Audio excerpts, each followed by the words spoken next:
What's up guys, Bajheera here. Really exciting news for you that our Bajheera Games and Gains shirts are back on sale, this time with hoodies as well. Keep in mind that you also have women's sizing for the ladies out there. But I want to let you guys know that these shirts are back on sale because you did a tremendous job supporting the first campaign, and I definitely wanted them to be available for those of you who wanted to get some more of them, or may have missed out on the first campaign. Either way, I'll be sure to include the links in the description as well as the annotations so you guys can head over there and check them out. Hope you guys enjoyed the video, and thanks for watching. Peace!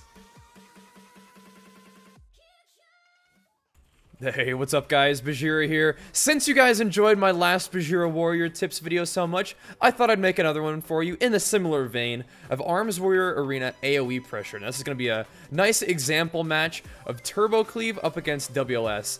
Now WLS is probably the most intensive AoE pressure warrior comp in the game right now. And curiously enough, these guys are running it with a Fury Warrior. Now, Fury does not have the advantages of Rend, sweeping strikes to help cleave down opponents, but what they do have is the Mortal Strike effect applied by Wild Strike can be applied on multiple targets all at the same time. So, all that Warlock pressure is going to be even harder for our healer to deal with.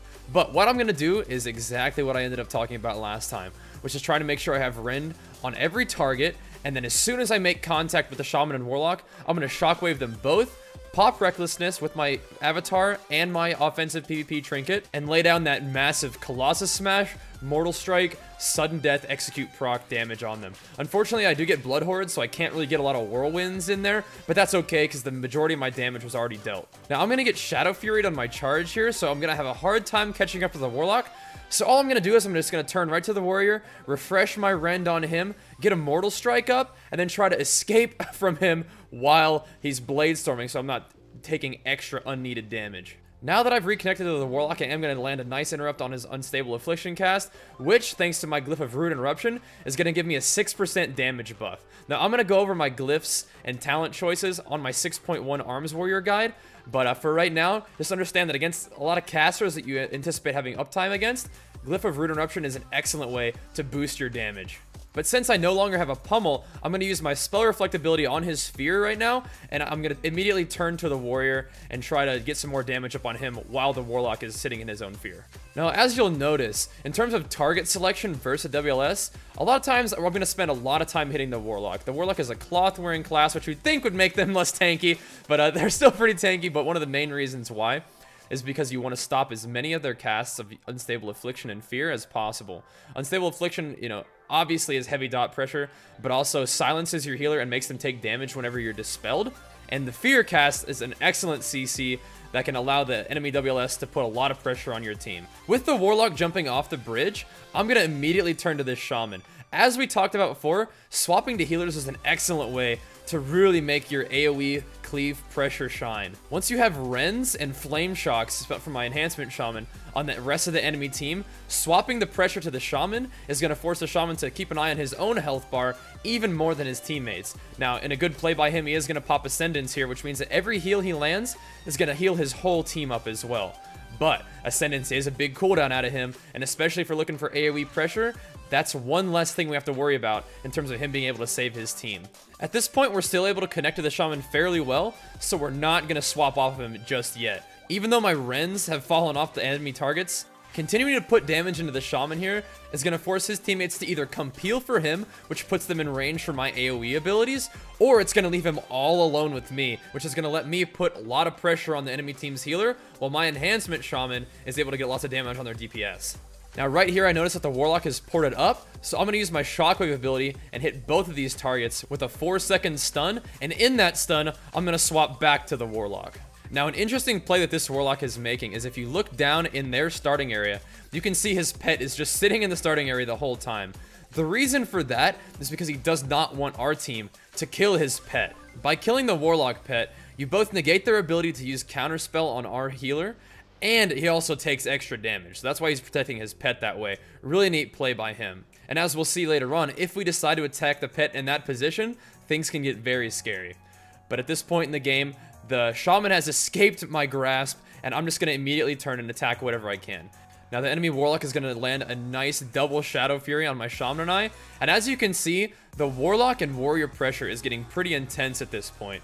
I'm going to have to go into a defensive stance and even drop low enough for my Save by the Light proc to go off. With my Enhancement Shaman dropping down into the 70k health range, things are definitely looking scary for us. So at this point, I am going to try to swap back to the Warlock, try to control a little bit of his damage, while our team's Holy Paladin tries to get our health pools back up to a healthy level. Now, a lot of times as a warrior, I really prefer Stormbolt just because it's a targeted stun. You can use it to make nice swaps, but in situations where you can anticipate hitting 3 targets, Shockwave is very, very nice. Right there, I'm going to line up a nice Shockwave on the Warrior, the Warlock, and the Warlock pet, and that's going to give me a 20-second cooldown on my Shockwave rather than 40 seconds. Now, we're almost able to swap to the Warlock pet and get a quick kill on it, but the Shaman in a heads-up play is able to heal it up, gives it Earth Shield and everything. So at this point, we are hitting the Warlock pet, trying to kill it, seeing if we can alleviate some pressure and create more pressure of our own by killing that Warlock pet. But if you'll notice, the Warlock has simply ported up onto the bridge with his Shaman and is able to turret damage on us from a very safe position on top of the bridge. And this is what I was talking about earlier. At this point, I'm noticing that the Warlock pet killing strategy is not going to work.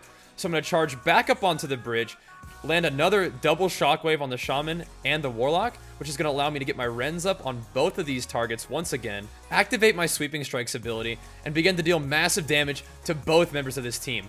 Now this is a massive turning point in the game right here. The Shaman, anticipating another swap to him, jumps off the bridge, but little does he know, I'm just going to stay on the bridge because I have Recklessness, Avatar, and my offensive PvP trinket. So I'm just going to unload my full Arms Warrior chunk damage rotation with the Colossus Smash, land a kick on the Unstable Affliction, deliver the Mortal Strike. He drops into execute range for a moment, but luckily I get a sudden death execute proc, which is going to drop him just low enough for the finisher execute to seal the deal. Now, interrupting that Unstable Affliction cast during my damage rotation both buffed my damage and also prevented the enemy Warlock from casting any sort of defensive cooldowns that may have been able to save him.